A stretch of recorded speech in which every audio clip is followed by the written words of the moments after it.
treina. Usa a sua casa, usa o espelho, mas treine. Então, treinar tecnologia, estudar e perguntar, e treinar a falar em público, a se apresentar, vão ser diferenciais enormes na sua carreira. Que talvez num primeiro momento você não perceba, mas depois você vai entender que aquilo foi fundamental para o seu desenvolvimento.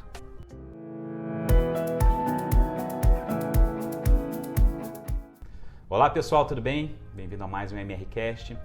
Hoje eu tenho o prazer de estar aqui em São Paulo com o Rogério Said, ele que é vice-presidente de Gente, Gestão e Satisfação do Cliente da GetNet. Rogério, obrigado aí por estar conosco e pelo seu tempo. Muito obrigado pelo convite, é um prazer estar com vocês, poder ajudá-los nessa jornada, né? E conte comigo aí para responder todas as perguntas. Tá ótimo. Rogério, para a gente não perder tempo aqui, até porque a nossa audiência é daquela que gosta da informação direta, eu queria trazer uma pesquisa do LinkedIn, onde ele fala o seguinte: as habilidades que vão fazer a diferença no futuro, né, são basicamente soft skills, como liderança, comunicação e resolução de problemas. Tá? Isso está muito relacionado à experiência do cliente, está relacionado à venda, à administração financeira, mas se no passado a gente tinha habilidades mais técnicas, hoje a gente fala muito de soft skills como as habilidades do futuro. Você concorda com essa linha? Concordo. Tem um ponto que eu gostaria de agregar aí, que é a visão de processos.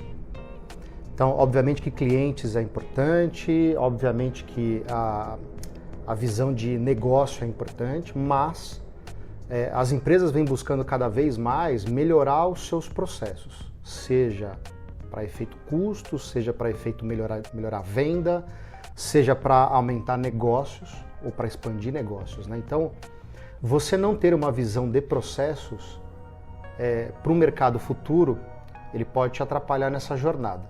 Então, eu incluiria essa visão como um complemento a tudo que foi dito. E eu li a matéria que saiu no LinkedIn também, e é uma frase que me chamou a atenção, que está logo no começo ali, que é o seguinte, né?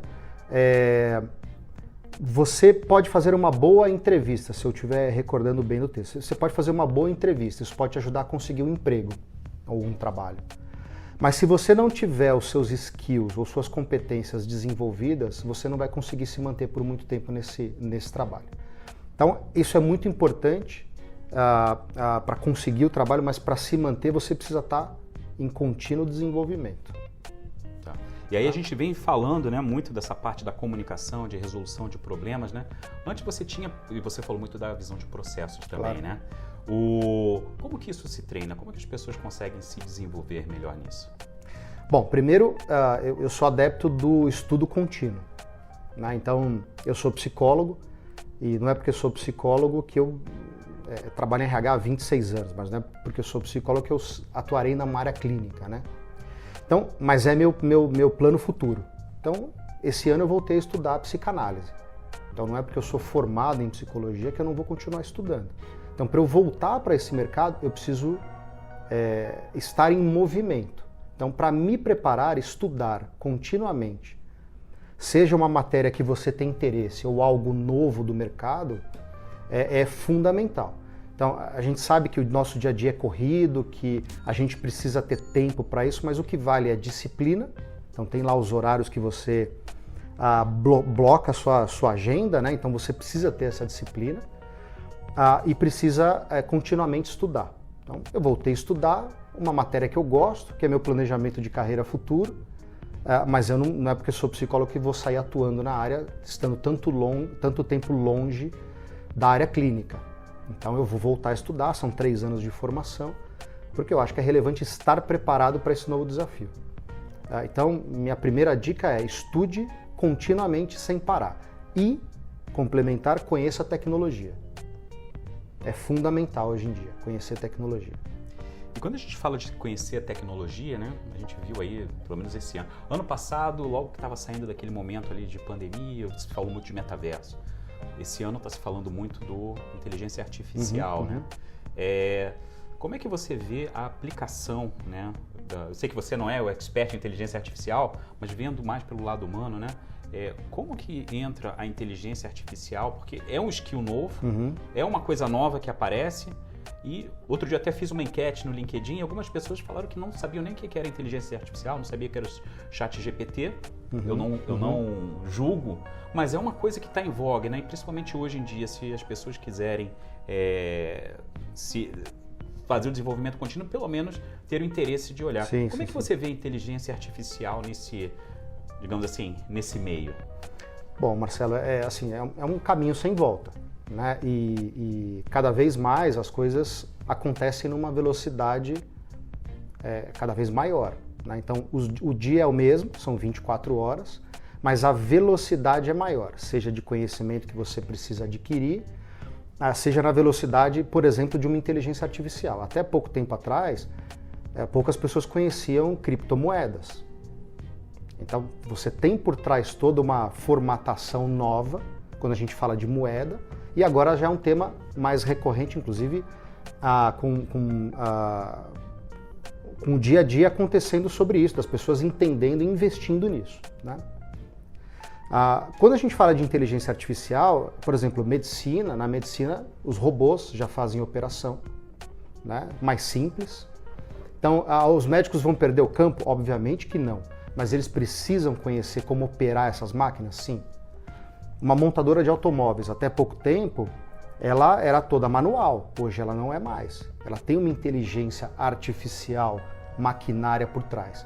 Então, o que vai acontecendo é que você, estudando o tempo inteiro, você começa a adquirir essa expertise nessas novas tecnologias.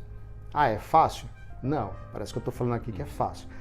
Mas estar conectado e estudando é importante, né? Então, a inteligência artificial ela vem para nos ajudar, mas ela vem para nos desafiar também a sermos profissionais melhores no dia a dia. Para isso a gente precisa conhecer. Não ter medo, não precisa ter medo, mas precisa conhecer. Deixar do lado e falar assim, não, isso aqui Exato. eu tenho medo disso, não quero nem chegar perto. Porque numa dessa nem me afeta, isso é a pior, Exato. esse é o pior cenário. É o pior cenário. Então, principalmente para os jovens que estão começando a carreira aí, e estão entrando no mercado de trabalho, é importante já estar conectado com isso, porque isso vai acontecer, a gente querendo ou não tem um freio, né? É claro que tem todo um ritmo de evolução do homem ao longo do tempo, mas é percebido que isso tem acelerado muito, né? Então, digo que é um caminho sem volta que as pessoas precisam estar preparadas.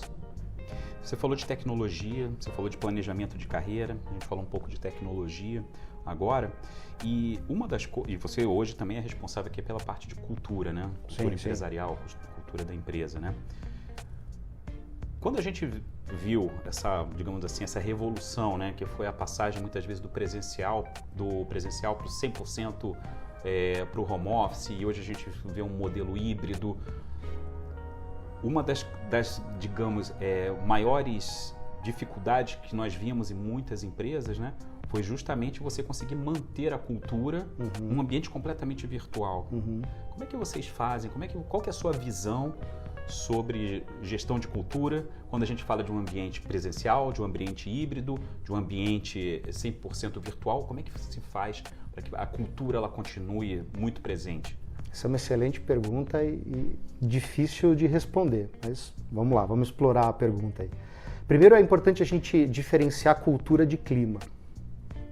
Quando a gente fala de clima, a gente fala de medições recorrentes, e o clima nada mais é do que você tirar uma temperatura daquele momento. Então, a empresa pode estar passando por um momento muito positivo e talvez naquele momento que você mediu, o clima esteja alto.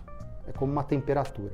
Ou não, pelo contrário, se a empresa estiver passando por alguma dificuldade, quando você for medir, de repente o clima estará baixo. Então, isso são medições que a gente faz para medir a temperatura do ambiente quando a gente fala de clima. Quando a gente fala de cultura, a gente está falando de longo prazo. E aí a gente fala de uma construção. Construção de valores, construção de significado, construção do ambiente onde a gente está. Então, a gente vai criando, a cultura ela vai se tornando visível, né? Com aquilo que a gente coloca nas paredes, com o mobiliário que a gente tem na empresa, com o tipo de reunião que a gente conduz, até com o fundo do PowerPoint que a gente usa, também a gente está falando de cultura, né? O maior desafio nesse momento, é claro que uma pandemia nunca traz, eu não estou falando que a pandemia foi positivo, né? A pandemia longe disso, não foi positiva, mas ela trouxe alguns aprendizados e a aceleração desse tema do híbrido e presencial, né?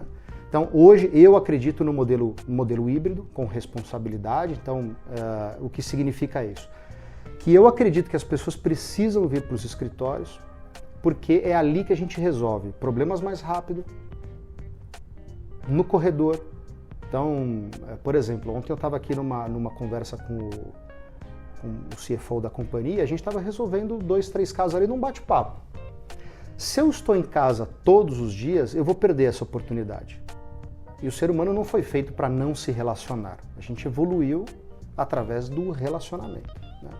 Então, sou favorável ao modelo híbrido porque acho que traz este ganho, mas ele trouxe muitos desafios. Por exemplo, quando a pessoa está em casa, não necessariamente eu garanto que ela está presente na conversa ou na reunião. Mas aí podem me perguntar, mas quando ele está na sala, talvez ele também esteja pensando em outra coisa.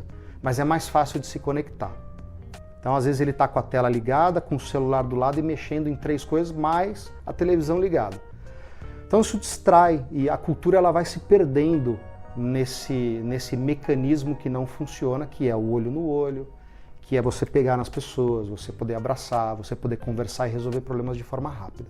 Então, eu acredito nesse tipo de cultura, que é aquela que a gente olha, fala, resolve no momento que é possível. Não necessariamente você precisa agendar isso, né? Então, de maneira geral, eu acredito neste modelo. Tá? E tem também aqui você falou um pouquinho de planejamento de carreira lá atrás, né? Uhum.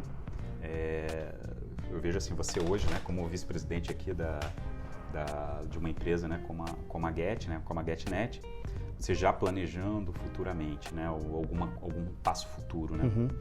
E aí a minha pergunta para você é o seguinte: se você tivesse que dar 3 dicas hoje para alguém que esteja começando ou alguém que queira mudar a carreira, quais seriam essas dicas?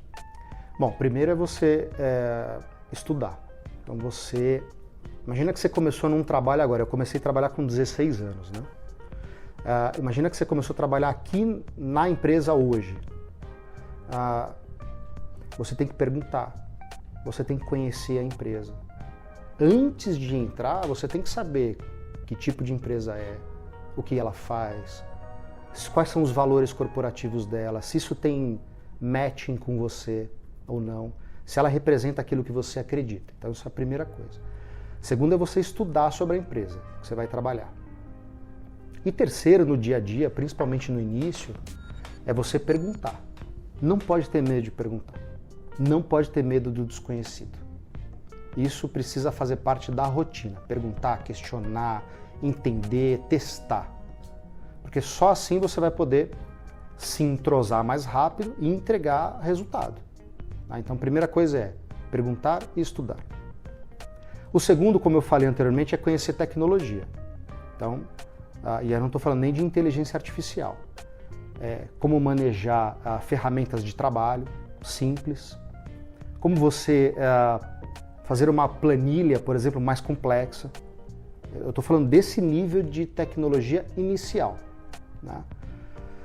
E um terceiro ponto muito importante é aprimorar a sua comunicação. Como é que você aprimora a sua comunicação? Se jogando. E se jogando como? Você tem uma apresentação para fazer? Se prepara. Treina. Usa a sua casa, usa o espelho, mas treine. Então, treinar tecnologia, estudar e perguntar, e treinar a falar em público, a se apresentar, vão ser diferenciais enormes na sua carreira. Que talvez num primeiro momento você não perceba, mas depois você vai entender que aquilo foi fundamental para o seu desenvolvimento. E aí volta lá naquela primeira pergunta que a gente fez, né? Volta lá para aquela primeira. Soft skills, né? Exatamente, volta lá para aquela primeira. Então, tem segredo, pode parecer simples, né? Não é, mas é treino. E treinar significa fazer com recorrência. Então não é fazer uma vez e achar que tá bom. Então, vou dar um exemplo pessoal. Amanhã tem uma apresentação para fazer. Eu estou treinando a apresentação. Treinei ontem, treinei hoje.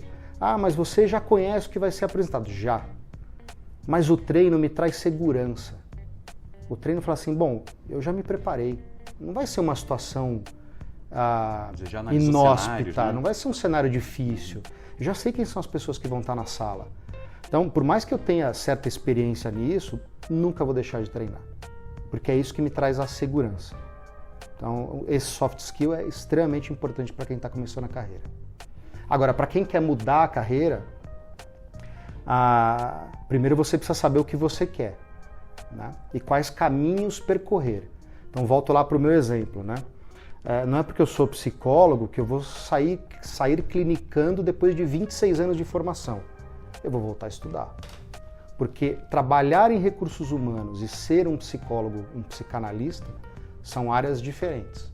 Então eu não posso achar que o que eu tenho aqui hoje de ferramenta vai servir lá na frente. E para a gente fechar aqui, Fechado. O papo está indo bom, está indo bem, está indo rápido, mas a nossa audiência passou aqui rápido, também 15 minutos rápido, hein? Rapidinho. Eu queria que a gente fechasse aqui, Rogério, né, com uma frase que te motiva. Cara, eu vim de uma família de imigrantes, né? Acho que boa parte da população aqui também veio Veio de algum lugar. Veio de algum lugar, né? Veio de algum lugar. E não é meio uma frase, mas é uma coisa que me motiva, que é o seguinte: você não pode ter medo do passo que você vai dar adiante. Porque o medo, ele te paralisa. É importante sentir medo? É importante, porque isso te prepara. Mas sentir medo que te paralisa não é o que vai te mover adiante. Então tem que ter coragem. Mas para ter coragem, você precisa ter o seu estímulo correto. Então, uma coisa que eu levo para mim é não ter medo do futuro. Não tenha medo do futuro, porque o futuro você constrói. Como é que você constrói? Estudando, se preparando, se conectando com as novas tecnologias. Então, quando você faz isso, você não vai ter medo. Você vai falar assim, talvez você se surpreenda com o futuro, né? Então, para mim, o mais importante é não ter medo. Encarar o desafio. Se você está preparado, você encara o desafio sem medo. Aquele medo que te move adiante, não o medo que te paralisa. Então, ter medo paralisante está fora do meu vocabulário. Isso é minha recomendação para todo mundo. Ótimo, Rogério. Eu queria te agradecer de novo. Marcelo, muito obrigado, viu? Obrigado, pessoal aí. Pois é, foi uma aula aqui do Rogério para todos nós, né?